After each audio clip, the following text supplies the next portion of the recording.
More than the prospect of steady labor, scholars fear interpolation, which is the insertion of new material into sacred texts. Wars have been fought and empires overturned over interpolations in the Bible, which we call apocrypha. But classical scholars are no less jealous in protecting the sanctity of the texts over which they have custody. Last year, Stephen Mitchell produced a translation, of the Iliad, in which he omitted Book 10 altogether on the grounds that it was an interpolation. Well, from the point of view of the oral tradition, this is a little puzzling because we don't know exactly when these texts were created, or how, or by whom. And what could be a greater interpolation than the substitution of a fixed text for a breath-sustained, ever-renewing, and ever-disappearing performance? So, I'm going to share 2 chapters from a book-length poem tonight. The poem is called "To Banquet with the Worthy Ethiopians," a memoir of life before the alphabet. And you've been kind enough to indulge me over the last 4 residencies with the first 4 chapters. So you may recall it takes place at a boys' camp in 7th grade. The boy finds himself in possession of a prose translation of the Iliad, and he realizes that the violence in the camp may actually be the same as the Trojan War, and he gives his camp counselors Homeric names. This chapter, the 5th chapter, is called Interpolation, and it has an epigraph from an ancient text called The Contest Between Homer and Hesiod. When the monarch asked who Homer was and what city he came from, the priestess replied in dactylic hexameter after this fashion: "Do you ask of the obscure race and name of the divine siren? Ithaca was his country, Telemachus his father."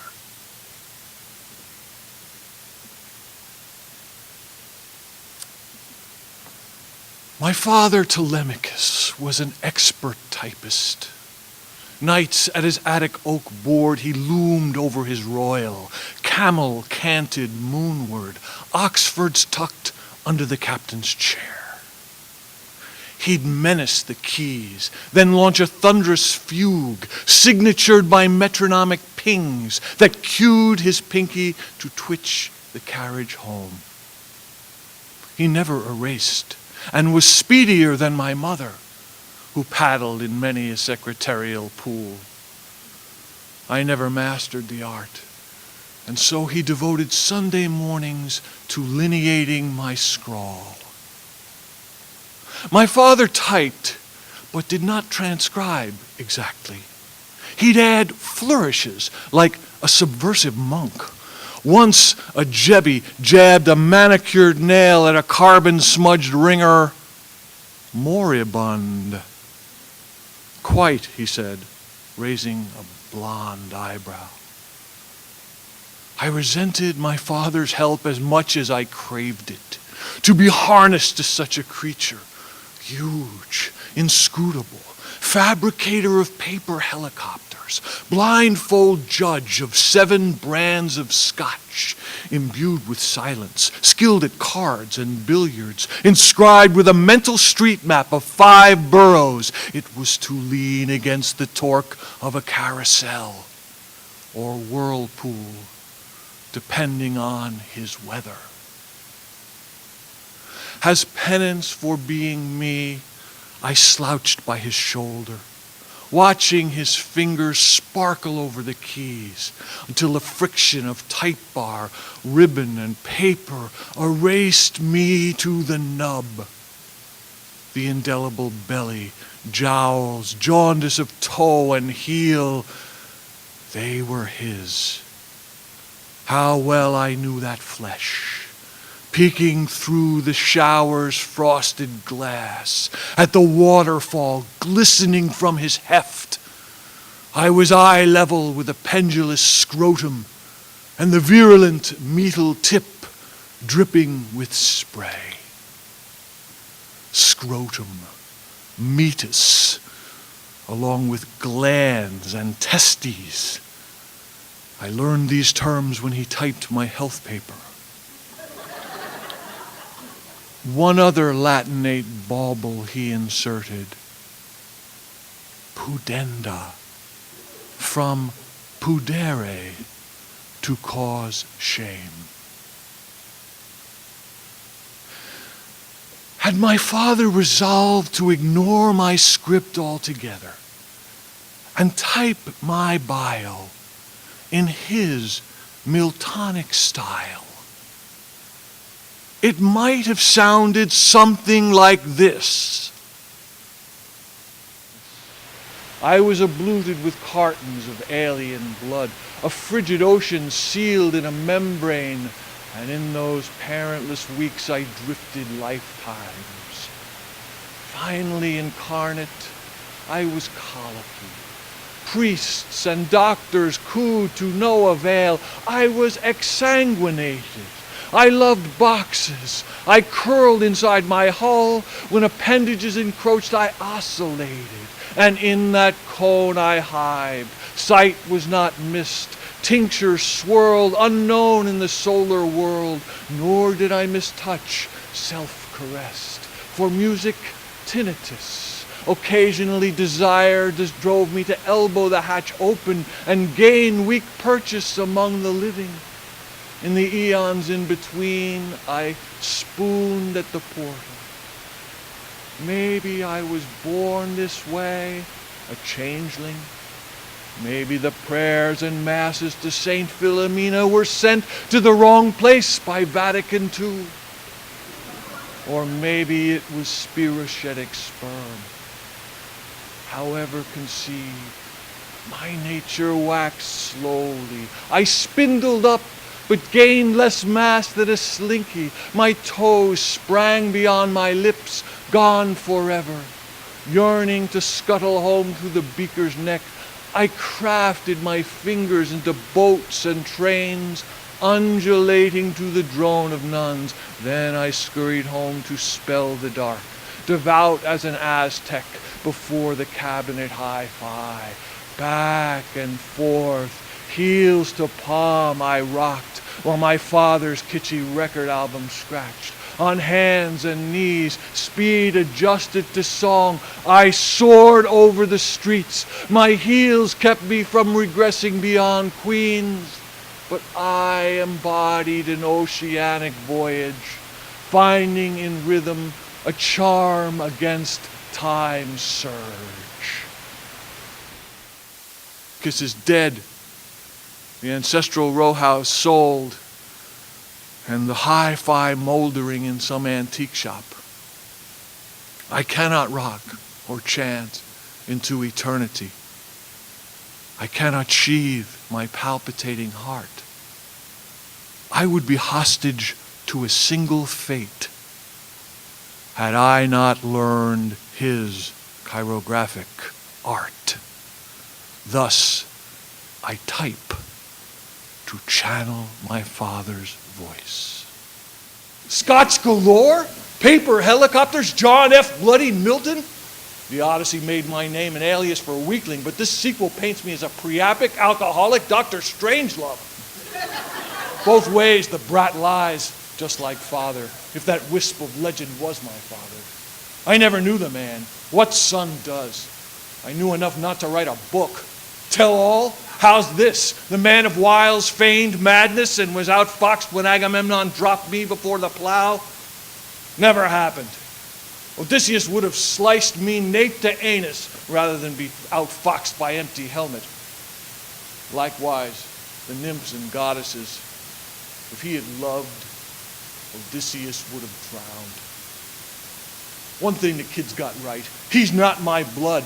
I didn't make stuff up to write it down to glorify a past that never was. I typed because it was my job to scroll 30-pound bond, acid-free, onto the platen between the fantasies Odysseus peddled and the margin future.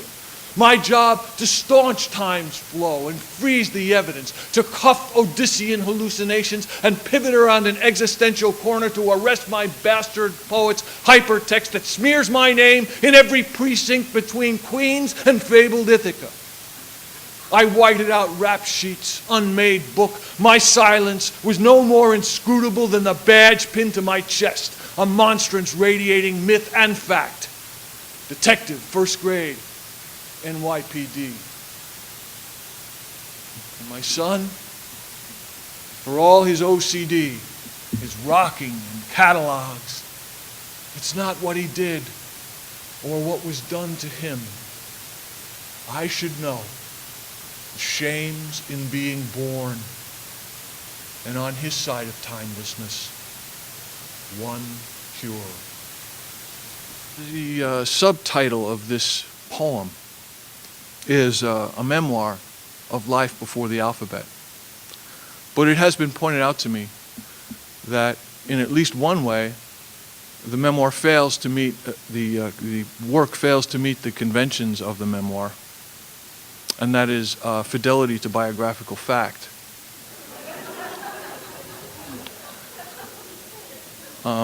My father, while Homeric, was not Greek.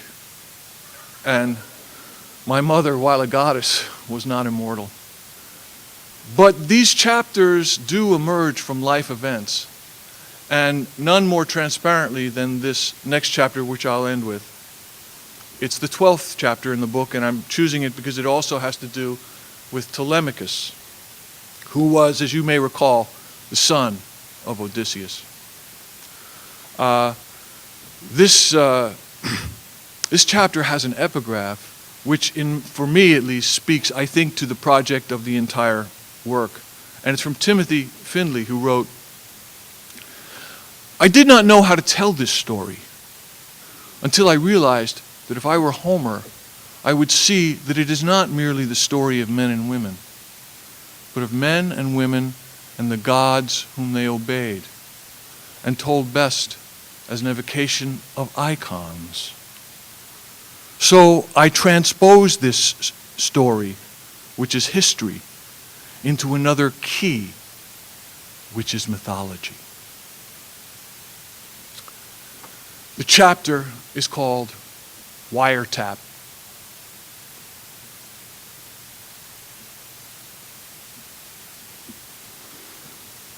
The goddess who drowned my father's heart was not the voice, not the girl who fled a burning town. The case is myth, from cave figures to Daily News splash pics. Always the Gorgon hairdo and Rilkean headline. We must die because we have known them. What the scriveners call an archetype. But I was there. I witnessed, peeking from behind the scrawny moon the night before the summer of 265. Stone cold murder queen, howled the tabloids, dry-eyed while city mourns dead twins. Though how could they know what grief sealed the Jackie O shades and silk kerchief? I swooped from dreaming Ethiopia into the ancestral Queen's Row house and saw flame lipstick smear Telemachus' neck.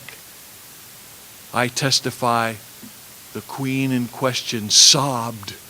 And my father, he rocked back on slippered heels, cradling in his massive outstretched paw a dry Manhattan big as a lampshade. Behind me, the bedroom held its breath. In the basement, headphones absorbed the dark. But heavy petting and trapeze wiretaps could hardly make the Keystone Myrmidon's case.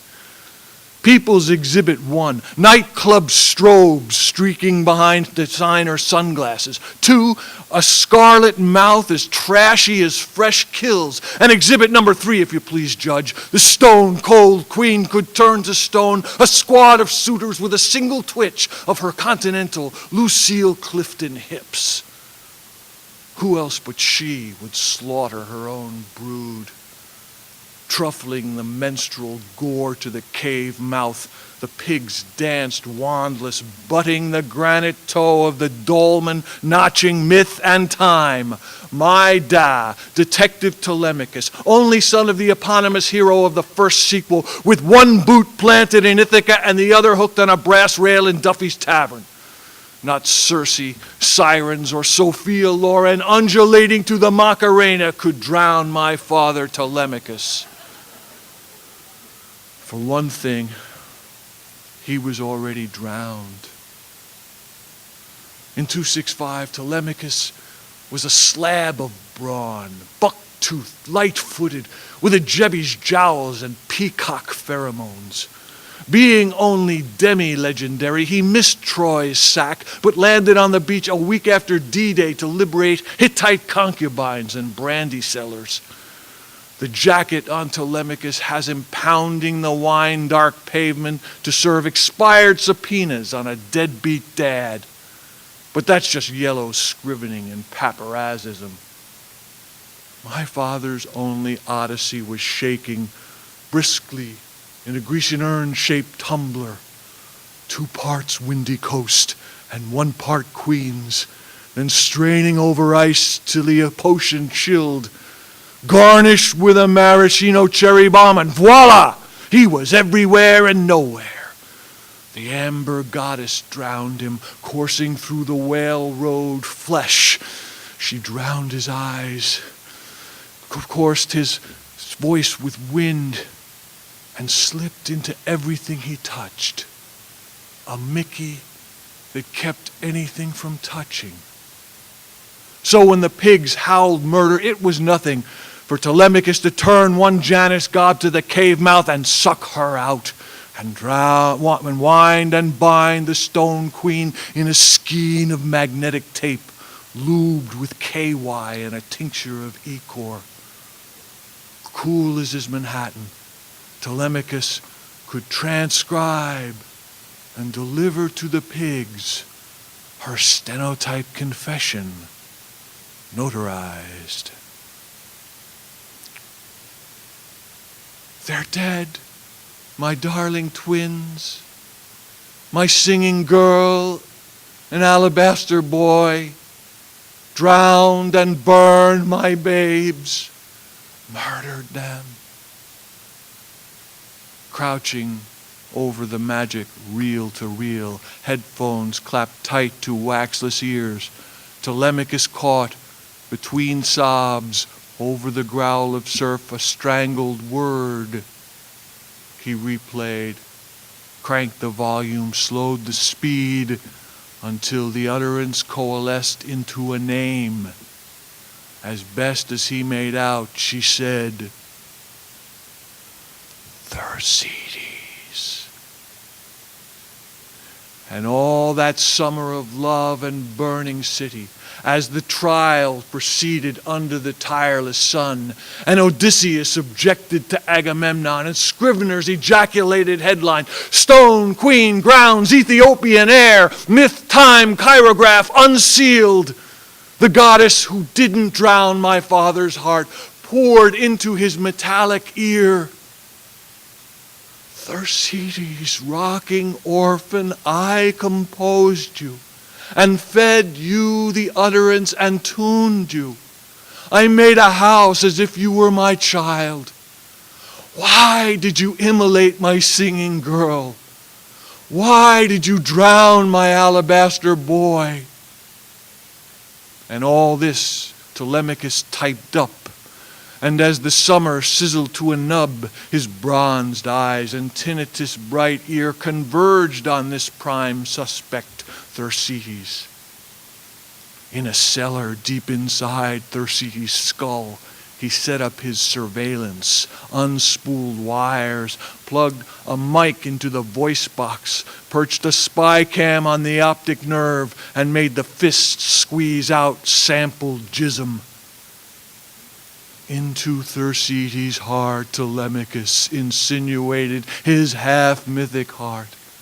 And no matter how hard I rocked, I could never escape Thersites' skin. And as Anteater raged and Floss spat out the aegis and Fearless chanted, the wire kept tapping in my skull, and the heart within my heart coughed and choked. And I begged my father to give his goddess up, and I begged him not to swallow time and death, and all the years of white blindness till now, the scriving, cataloging, feigning madness, striving to unseat Agamemnon, and thumbing the Kama Sutra with Odysseus. Telemachus eavesdrops on my fitful sleep, where I hear the stone queen mounting the pillowy stairs barefoot. And one day soon, Telemachus will corner me in my skull, make me confess. I killed the girl whose voice I could not hear, and the boy, Fearless, my Ethiopian son. Thank you.